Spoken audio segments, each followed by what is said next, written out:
There's really only 4 ways to work online. Everything that you see out there is fitting into one of those categories. And I think that people have a lot of misconceptions about what a freelancer is, what a contractor is, or I'll hear, I just want to be a remote employee. That's all I want. I don't want to have to do anything else. That's the only kind of job I want. Or they see direct sales or an influencer or a blogger and think, ooh, that's the way to work online. That's how I can earn some income. And so what I want to explain to you is what the differences are between a remote employee, between a contractor, between a freelancer, between a business owner, what a business means and what that looks like. And there's not a reason that you can't have like 1 or 2 of these going at once. That's fine. But you really need to understand the differences because there's a lot of misconceptions out there about what it means to be a contractor and what remote employees and what remote employment and companies are doing these days. I'm really well informed. I work with remote companies all the time. I've gone to all the conferences. I've heard from all of them. I talk to them and I know what they're able to do legally and what they can't do legally and what kinds of things they're looking for when they hire people online. As well as the influencer and blogger route and all the different things. I've done it all. All right, so here's the 4 different ways that you can work online.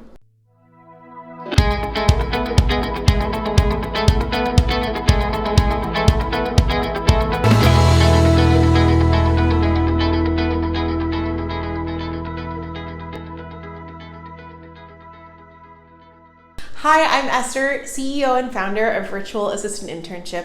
I've been working online for real, making real money by the hour or project for 6 years. And 4 of those years, I've also been helping women work online as virtual assistants because that's how I started.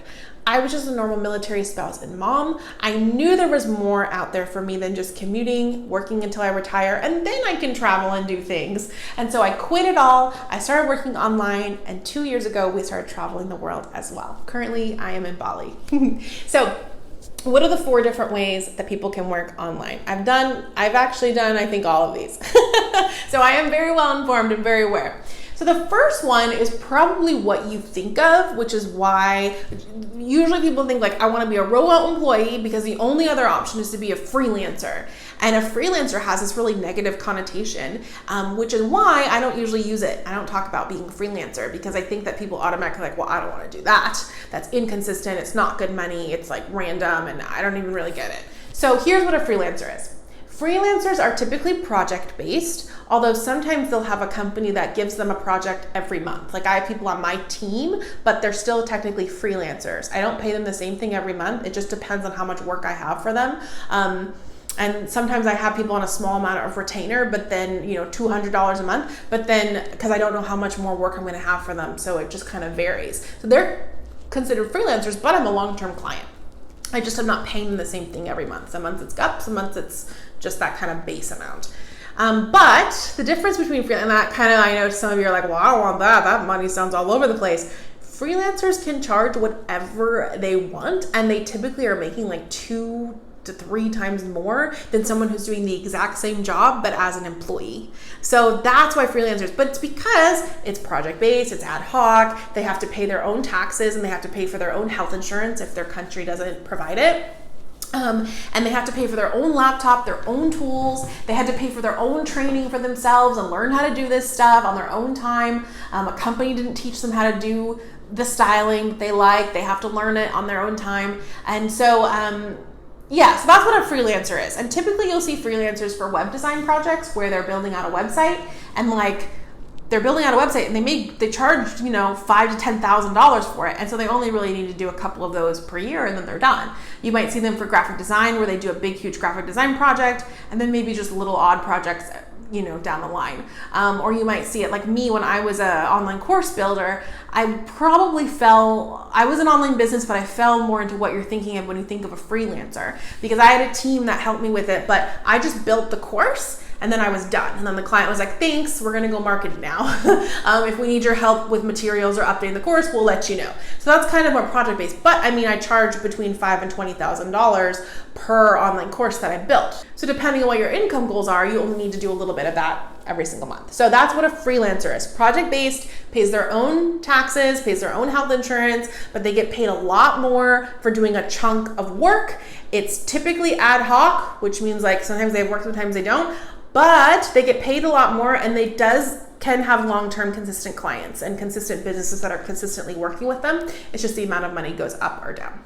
Okay, so that's different than an online contractor. Okay, so the decision is not, when you want to work online, it's not a decision between being a remote employee and being a freelancer. Okay, there's more than that. The decision is typically between being a remote employee for a company, which I'll talk about that, or an online contractor. Okay, so an online contractor used to be the same as a freelancer, and people thought they were the same thing, and they are no longer the same thing, because as we're moving into remote work, there's different visa and immigration rules for work. And so if a company is set up in California and they want to hire somebody in Florida to work online for them, they got to deal with a lot of crap to hire them as an employee, because they're in a different state. It's a whole drama. Now, add on, if they're a company in California wants to hire a web designer long-term, an employee really, and they want to hire them, but they live in Africa. How are we going to do that, guys? If you know how complicated work visa rules are in countries, it's ridiculous. There's no way to do it. Okay, it's just a whole process, and there's really actually no way to do it unless they like wanted to immigrate to America. It's a whole thing. So instead, they hire them as a contractor, and there's entire companies, agencies that help run contractors for clients. It does not mean that it's not consistent. It doesn't mean it's project-based. It doesn't mean that they're not paid well. It doesn't mean that it's ad hoc projects or something like that. It's almost the exact same as an employee. It's just legally they can't do it that way. And you'll see the same thing in certain countries where there's like state to state differences for like rules and regulations for employees. They'll just hire contractors instead. You'll also see them sometimes advertising this and they don't really get it, and they think we're only hiring people from these states. And it's like, well, but if I'm a contractor, you could still hire me, so calm down.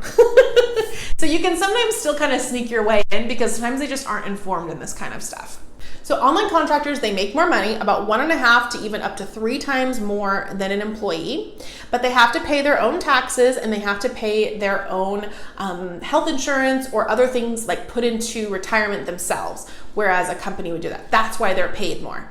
But you can use the money however you want. So you can write off lots of expenses. You can live in a country where the taxes aren't so high, the tax bracket's not so high. You can live in a country where health insurance is paid for, so you don't have to pay for that, and you can just keep the money. So that's just the norms of how it works in this industry. The other great part about being a contractor is that you actually technically do not have a boss. You are still paid hourly or still paid salary for a set amount of work, but you are able to work on your own time whenever you want to get the work done. You can use whatever tools that you want to use. So if you were trained in how to use Adobe Illustrator, but in their company, they use this other graphic design product that you've never heard of, doesn't matter. As a contractor, you get to use the one that you want to use. You also have flex time. So there's not certain hours you need to be available. You don't have to have things done. They cannot legally, they cannot tell you, I need this done by Friday. It's all a collaboration. It's all a group effort. You tell them as much as they tell you. So like, hey, we'd love to have it done by Friday. You can say, great, but I can't get it done until next week. A lot of times they can't even say, they can say, hey, we have this work for you. Can you do it? If yes, when can you get it done for us? And then they'll come back to you. So those are contractor rights. And if you've never been a contractor, you're like, whoa, what? Because you know that being an employee is so different. Being an employee, so as a remote employee, they're paying your taxes, yes. They are paying you by the hour, but you're gonna get less than a contractor gets. They may offer you health benefits depending on the country. They may put into your 401k, but I can put into my 401k myself. Thank you. I'm a big girl. I don't need you to do it. They will give you a computer to use, and they'll give you all the software to use to do your job. But you have a boss. You have times that they're going to tell you that it must get done. You have certain hours you must sit at that desk. You must be in a certain time zone. You must be responsive during those hours. You can't have your like kids around jumping onto calls and stuff. It's literally the same exact thing as working in an office or a traditional role. It's just that you're doing it from home. And yeah, there's some cool remote companies that are kind of run a team, kind of like how I run my team, where they have flex time and whatever. But it's not as much the norm. And as an employee, they legally have a right to be able to manage you in that way. Whereas a contractor, you're still getting work done, but you're getting paid more and you have flex time and like way more flexibility. And it's more of a collaboration instead of I'm the boss and I'm going to tell you what to do. And again, I think people don't realize how easy it is to pay your own taxes and put in money for your own health insurance. And I don't pay that. I never have paid very much in taxes. And I do them all legally and I have a bookkeeper and the whole thing. And people think, oh, it's too hard. It's too complicated. I just want to be paid like an employee. Ugh. And if you do that, then you can only work for companies online in your state, in your country. You're limiting yourself because none of them can hire you if it's outside of your state or your country. It's too complicated. So you're going to have to work as an online contractor. But that does not mean that you only are getting certain projects or that it's inconsistent or that the taxes are just so complicated. What do I do? I have resources to help you with all of this for free that I will get into. But I want to get into the last option for how to make money online and the way to work online. So the last option is an online business. An online business is network marketing, direct sales, multi-level marketing. It would be when you're doing the projects just for as your own, but now you're hiring people to do them for you and you're scaling into an agency like what I did. And you have lots of different team members, lots of projects going at the same time, and you're making a profit off of what they do, as well as like money that the client paid you for your time too. It could be maybe you're selling e-commerce, so you're selling products online somehow. It could be that you're a blogger or an influencer, you've built your own platform and you're selling your own stuff, or you're getting paid by affiliates, or a brand is paying you to do a collaboration or something. It could be a book writer, a consultant, like anything where it's you doing the thing or it's with you have this team and you do not have regular and consistent income coming in. That's the difference, okay? It's not really a freelancer. I mean, a freelancer is considered to be a business, but a freelancer to me is like they're project-based. This is fully reliant on sales. You make a commission on it. So your income goes up and down depending on how much you can sell. That really is a huge difference. Whereas when you're an online contractor, you have long-term consistent people that give you work and pay you. You know, first of every month, they send you money, just like a normal job. Remote employee, you get a paycheck. Same thing, every 2 weeks, you get your paycheck direct deposited into your account. If you're a freelancer, you have projects. It's a little bit of sales because you would like to be getting new projects a little bit here and there. But I mean, it's not like every single month I have to hustle to get my bills paid. It's like I know a guy who does 2 huge web design projects per year, and then he takes the rest of the year off because he made $40K and that's all he wants to make. So really, there's a lot that you can do online. There's a lot of money that can be made, but it's important that you know the 4 different ways. Now, I want to give you some resources to help you because I know that the taxes and the health insurance and then the how to travel and the visa rules and then a little bit more about what you could do, because I've just told you 4 different ways to work online, but there's different kinds of things you can do in each of those areas. I actually have a free ticket for you into my Work From Anywhere virtual summit. I think it's 23 different classes in there, totally free. It's over the course of 10 days. Every single day, you're going to learn about a legit online job, and you're going to learn about some remote work resources like I just went through.